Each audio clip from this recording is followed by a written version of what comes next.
Olá! Hoje vamos abordar um desafio ahm, que tira o sono de muito criador de ovelhas. Aplicamos o vermífugo, mas como saber se ele realmente fez efeito? Pois é. É uma pergunta fundamental, porque a simples aplicação, infelizmente, não garante o sucesso, né? E erros nesse processo podem custar caro, em saúde e em dinheiro. Exatamente. Para essa análise detalhada, a gente conta com a experiência prática e o conhecimento técnico da doutora Carla, lá do canal ovinos.com. Olha, estamos falando de alguém que não só é zootecnista e médica veterinária, Sim, uma referência. mas também vive a criação de ovinos há mais de 20 anos, né? Além de orientar centenas de criadores. Vamos explorar o que ela traz sobre os sinais que indicam se o tratamento funcionou, o tempo que leva para ver resultados e, principalmente, os riscos de baixar a guarda cedo demais. Esse é um ponto crítico, sabe? Confiar que a aplicação resolveu tudo, sem uma observação cuidadosa da recuperação do animal, é um erro muito comum. E a questão da resistência dos vermes aos medicamentos é real e crescente. Uhum. Ignorar isso pode mascarar um problema sério que continua minando a saúde do rebanho, assim, silenciosamente. Entender como avaliar a eficácia é, portanto, essencial para uma criação saudável e produtiva. Certo. Então vamos começar pelos equívocos mais comuns que a experiência da doutora Carla aponta. Muita gente ainda trabalha com calendário fixo para vermifugar, certo? Tipo, todo mês faça chuva ou faça sol, aplica o produto. Exatamente. E essa é uma prática que, embora pareça organizada, assim, pode ser um tiro no pé. Outro hábito é esperar as fezes ficarem moles, tipo diarreia, para agir. Ah, sim. Se as fezes estão normais, sabe, em formato de bolinhas, então não há problema com vermes. E aí que mora o perigo, né? Porque nem todo verme causa diarreia. Precisamente. E a doutora Carla chama a atenção para um vilão específico, o Raimonchus contortus. Esse é um verme extremamente comum e traiçoeiro. Raimonchus. Isso. Ele não costuma causar diarreia, mas se alimenta de sangue direto da parede do estômago do animal. O resultado? Anemia severa, perda de proteínas, que leva à famosa papeira, né? O edema submandibular. Nossa. E uma debilitação rápida que pode levar à morte. Então o animal pode estar com as fezes aparentemente normais, mas por dentro está sendo consumido pela anemia causada por esse Raimonchus. Isso é assustador? Exatamente. É por isso que a avaliação visual só das fezes é insuficiente, sabe? Pode levar a uma falsa sensação de segurança. A doutora Carla enfatiza que a observação precisa ir além disso. Entendi. Outro erro grave que ela identifica é aplicar o vermífugo e simplesmente virar as costas, sabe? Assumir que o trabalho está feito sem acompanhar se o animal está de fato melhorando dos sintomas que levaram ao tratamento. Faz todo sentido. Quer dizer, se o problema era anemia, a mucosa tem que voltar a corar. Se era magreza, o animal tem que começar a ganhar peso. A aplicação é só o começo, então. Perfeito. E é aí que entra a questão crucial da resistência. Se os vermes presentes naquele animal ou naquele rebanho já desenvolveram resistência ao princípio ativo do vermífugo utilizado, o medicamento simplesmente não vai funcionar ou vai ter uma eficácia muito baixa. O animal não vai apresentar melhora significativa. Ou seja, aplicar o remédio sem observar a resposta é como dar um tiro no escuro. Pode desperdiçar produto e, pior, tempo precioso para salvar o animal. Exato. A avaliação precisa ser baseada em critérios técnicos, observação atenta, não em achismos ou conveniência, como bem ressalta a fonte. É preciso entender o que esperar do tratamento. Ok, então, para saber o que esperar, a gente precisa entender como esses vermífugos agem. A doutora Carla explica que existem diferentes mecanismos de ação, dependendo do produto, né? Isso. De forma bem simplificada, alguns vermífugos atuam paralisando a musculatura do verme. O verme fica imóvel, daí ele acaba sendo expulso junto com as fezes porque não consegue mais se fixar no intestino ou no estômago. Entendi. E outros, como agem? Outros agem de forma mais direta, matando o verme lá dentro do organismo do animal. Interferem em processos vitais do parasita, sabe? Nesse caso, o verme morto ou em processo de degeneração também vai ser eliminado depois. E tem mais algum tipo de ação, algum outro jeito? Sim, tem também aqueles que impedem o verme de absorver nutrientes essenciais, tipo a glicose. Basicamente, o verme morre de fome, por inanição, Nossa, e depois é eliminado. Cada classe de vermífugo tem seu modo de ataque específico, né? interessante. E quanto tempo leva para esses produtos fazerem efeito? A gente aplica e no dia seguinte já está tudo resolvido? Ah, seria bom se fosse assim, né? Mas não. O tempo para o vermífugo agir sobre os vermes varia. A doutora Carla menciona um intervalo geral que vai de 12 a 72 horas. De meio-dia a 3 dias. Isso, mais ou menos. Depende do princípio ativo, da formulação do produto. É nesse período que o medicamento está exercendo sua ação máxima contra os parasitas. Mas aqui vem um ponto crucial que a doutora Carla destaca bastante. A recuperação do animal não acompanha essa velocidade de ação do remédio, não é imediata. De forma alguma. Esse é um entendimento fundamental, sabe? Um animal que estava magro por causa da verminose não vai engordar em 24 ou 72 horas. Não mesmo. A anemia, que é a palidez das mucosas, né? Olho, gengiva, não desaparece de um dia para o outro. A produção de novos glóbulos vermelhos leva tempo. E a tal da papeira, aquele inchaço sobre o queixo? Também não some magicamente. A papeira é resultado da baixa proteína no sangue, causada pela espoliação dos vermes ou pela perda na diarreia. O organismo precisa restabelecer seus níveis de proteína, o que depende de boa nutrição e tempo para o fígado sintetizar essas proteínas de novo. É um processo biológico, de reconstrução. Então a melhora é gradual. O remédio elimina ou paralisa os vermes relativamente rápido, mas o corpo do animal precisa de dias, talvez semanas, para se recuperar dos danos. Exatamente. E essa recuperação vai ser mais rápida ou mais lenta dependendo de outros fatores. A doutora Carla salienta a importância das condições oferecidas ao animal. Uma nutrição adequada, balanceada, é vital. Uhum. Um ambiente limpo, menos estressante, ajuda. O próprio estado imunológico do bicho influencia.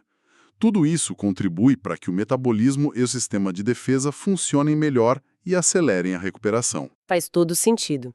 O vermífugo combate o invasor, mas é o organismo do animal, com o suporte correto, que precisa se reconstruir. Então, como o criador pode observar, na prática, se o vermífugo está funcionando e o animal está nesse caminho de recuperação? Quais são os sinais para ficar de olho? A doutora Carla sugere uma abordagem combinada, observando vários indicadores.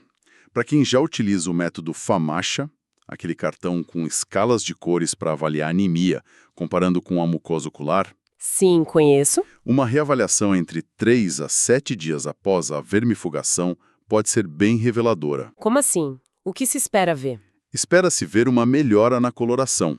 Se a mucosa estava muito pálida, sabe, nível 4 ou 5 no cartão, indicando anemia severa, após alguns dias do tratamento eficaz, ela deve começar a ficar mais rosada.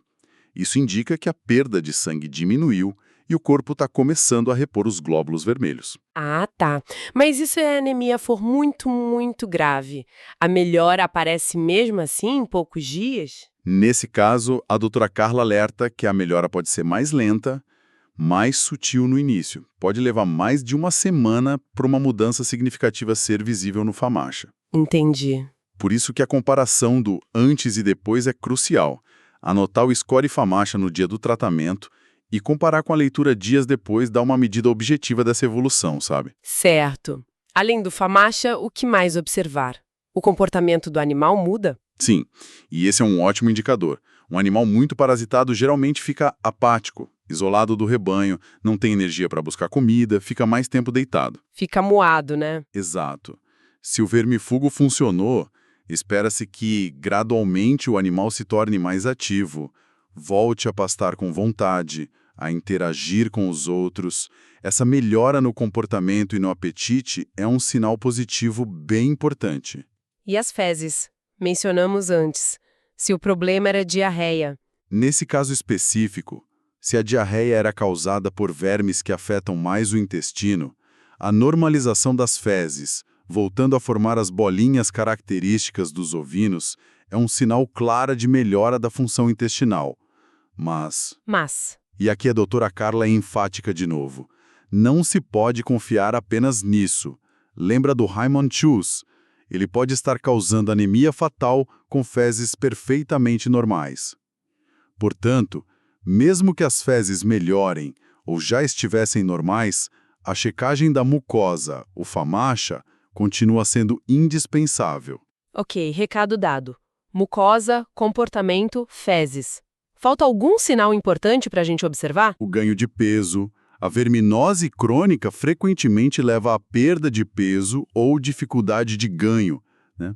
Se o tratamento foi eficaz, o animal começa a aproveitar melhor os nutrientes e, com o tempo, isso se reflete na balança ou na condição corporal. E isso demora mais para aparecer? Sim, essa melhora no peso pode ser mais perceptível após umas 2 semanas, mais ou menos. Depende da intensidade do problema antes e da qualidade da alimentação que ele está recebendo. Entendi. Então não é um único sinal isolado, mas um conjunto de observações que indica se o tratamento está no caminho certo? Uma visão mais completa? Exatamente.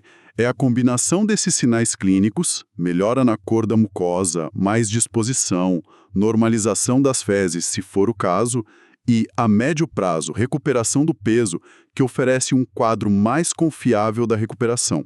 Sugere que a carga de vermes diminuiu o suficiente para permitir que o organismo do animal comece a se restabelecer. E para quem busca uma confirmação mais objetiva, quase matemática, da eficácia do vermífugo, existe algo assim? Existe sim. Aí entra o exame de OPG, que significa ovos por grama de fezes. A doutora Carla menciona esse como um método ideal para ter certeza quantitativa. A técnica é simples na teoria. Coleta-se uma amostra de fezes do animal ou um pool de amostras do grupo. Antes de tratar? Exatamente, antes de aplicar o vermífugo. Leva-se ao laboratório para contar quantos ovos de vermes existem por grama de fezes. Certo. E depois? Daí, uns 10 a 14 dias depois de aplicar o vermífugo, coleta-se uma nova amostra do mesmo animal ou grupo. Faz-se uma nova contagem de OPG. A comparação entre a contagem inicial, antes, e a final, depois, permite calcular o percentual de redução na contagem de ovos. Uma redução alta, geralmente acima de 95%, indica que o vermífugo foi eficaz.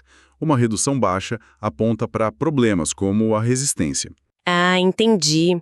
O OPG dá um número concreto sobre a eficácia daquele produto naquele rebanho ou naquele animal específico. É uma ferramenta poderosa para monitorar a situação, né? Com certeza. Mas e quando os sinais não melhoram? O animal continua apático, a mucosa não cora, a papeira não some. O que pode ter dado errado? Quais são as causas de falha? Olha, várias coisas podem explicar a falha do tratamento. E a doutora Carla detalha as mais comuns. A primeira, e talvez a mais preocupante hoje em dia, é a resistência parasitária. A tal da resistência. Exato. Os vermes presentes naquele animal ou naquela propriedade podem já ter desenvolvido mecanismos para sobreviver à ação daquele princípio ativo específico que foi usado. E como essa resistência surge? É algo que acontece do nada?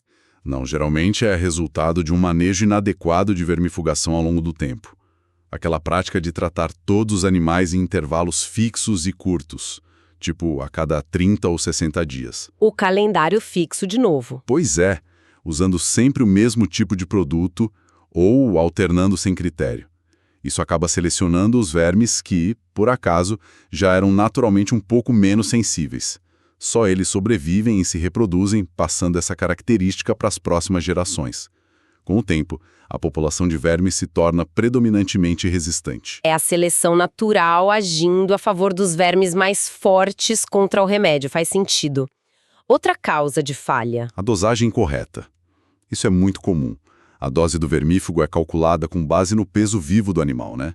Tantos miligramas de princípio ativo por quilo de peso, ou tantos ml de produto por quilo. Certo. Se o criador chuta o peso para baixo, ou usa a mesma dose para um cordeirinho e para uma ovelha adulta pesada, a chance de subdosagem é enorme. E a subdosagem não funciona. Ou funciona só um pouco. Não só não funciona direito, como também contribui para a resistência. Doses abaixo do recomendado podem matar apenas os vermes mais fracos, mais sensíveis, deixando os mais resistentes sobreviverem e se multiplicarem. Nossa, que perigo. É fundamental seguir a recomendação da bula e, idealmente, pesar os animais ou usar uma fita de pesagem para estimar o peso da forma mais precisa possível antes de calcular a dose. Cada animal ou categoria, cordeiros, adultos, reprodutores, pode precisar de um ajuste. Pesar os animais parece dar mais trabalho no momento, mas evita desperdício de produto e problemas bem maiores depois. Tem mais alguma razão para o tratamento falhar? Sim, a condição geral do animal. A doutora Carla menciona que animais que já estão extremamente debilitados, muito magros, muito anêmicos, talvez com outras doenças junto, eles podem demorar muito mais para mostrar sinais de recuperação, mesmo que o vermífugo tenha matado os vermes. O organismo está tão esgotado que a capacidade de resposta é lenta. Esses animais precisam de cuidados de suporte intensivos, nutrição de alta qualidade, talvez suplementação específica, ambiente protegido. A recuperação vai ser visivelmente mais arrastada. Entendi. O corpo não tem força para se recuperar rápido. E aquela ideia de ficar trocando de marca de vermífugo a cada aplicação, isso ajuda ou atrapalha na questão da resistência? Depende muito de como é feito. A doutora Carla alerta para um erro comum: trocar a marca ou o nome comercial do produto frequentemente, mas continuar usando princípios ativos da mesma classe química. E, principalmente, continuar aplicando em todos os animais de forma rotineira, calendarizada. Isso não resolve o problema da resistência e pode até piorar, selecionando vermes resistentes a múltiplos grupos químicos. A estratégia de quando e em quem aplicar é mais importante do que simplesmente alternar produtos aleatoriamente. Entendi. Então a troca precisa ser estratégica, baseada no conhecimento dos princípios ativos e idealmente monitorada com o APG. Não é só mudar a caixinha na prateleira. Exatamente, não é só mudar a caixinha. E quando o tratamento falha, seja por resistência, subdose ou outra razão, as consequências vão além do custo do medicamento desperdiçado, né? Imagino. Como a doutora Carla ressalta, significa que os vermes, possivelmente os mais resistentes, continuam lá, prejudicando o animal, consumindo seus nutrientes, seu sangue. O criador pode ter a falsa impressão de que fez algo, de que salvou o animal, mas, na verdade, o problema persiste ou até se agrava. E isso tem um impacto a longo prazo, né? Para todo o rebanho. Enorme. Além do sofrimento e das perdas produtivas no animal afetado, a presença e multiplicação de vermes resistentes na pastagem contaminam o ambiente para os outros animais. E o mais preocupante, a cada falha terapêutica por resistência, diminuem as opções de tratamento eficazes para o futuro. Corre-se o risco de chegar a um ponto em que não haverá mais vermífugos que funcionem para salvar um animal gravemente enfermo naquela propriedade. É um cenário sombrio. Nossa, fica muito claro que o controle da verminose é bem mais complexo do que parece à primeira vista. A mensagem central que a doutora Carla transmite é que isso exige conhecimento técnico, planejamento e estratégia, não apenas reações desesperadas quando o problema já está instalado. Sem dúvida. O controle eficaz começa bem antes da aplicação do vermífugo. Começa no planejamento sanitário da propriedade, na avaliação criteriosa de quais animais realmente precisam ser tratados usando ferramentas como o FAMACHA, o OPG, em vez de tratar o rebanho todo indiscriminadamente só por via das dúvidas. E pensar além do animal também, né? Olhar para o ambiente, para o manejo das pastagens, para tentar quebrar o ciclo de vida do parasita fora do hospedeiro. Perfeitamente. Estratégias que reduzam a contaminação das pastagens são fundamentais. E como a doutora Carla enfatiza, não se deve esperar o incêndio para chamar os bombeiros, né? Agir preventivamente e monitorar constantemente é muito mais eficaz e econômico do que tentar salvar animais que já estão no limite, com anemia profunda ou papeira evidente. Essa capacidade de avaliar corretamente se o vermífugo funcionou, usando sinais clínicos e, quando possível, o OPG, parece ser realmente um divisor de águas. Separa quem trabalha com base técnica e observação daqueles que seguem receitas prontas ou agem só na base do achismo. Exatamente. E essa abordagem técnica não impacta só o sucesso de um tratamento individual, mas a saúde, a produtividade e a sustentabilidade de todo o sistema de criação a longo prazo. É um investimento em conhecimento que traz retorno direto na saúde do rebanho e na viabilidade do negócio. Então, resumindo nossa conversa de hoje, baseada nas informações valiosas da doutora Carla, lá do ovinos.com, avaliar a eficácia do vermífugo vai muito além de só aplicar o produto. Requer observação atenta dos sinais de recuperação do animal, mucosa, comportamento, peso, compreensão dos mecanismos de ação e dos riscos enormes da resistência, além de um manejo estratégico que inclui dosagem correta e tratamento seletivo sempre que possível. Foi uma exploração muito rica desses pontos todos. Sem dúvida. E fica uma reflexão final, né?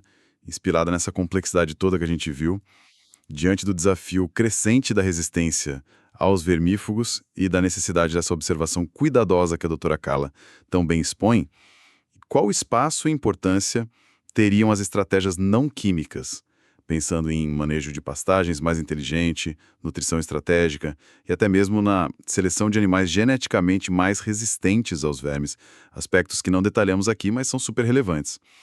Como integrar tudo isso para construir sistemas de criação de ovinos que sejam não apenas produtivos, mas verdadeiramente sustentáveis e resilientes no longo prazo? É algo para a gente pensar.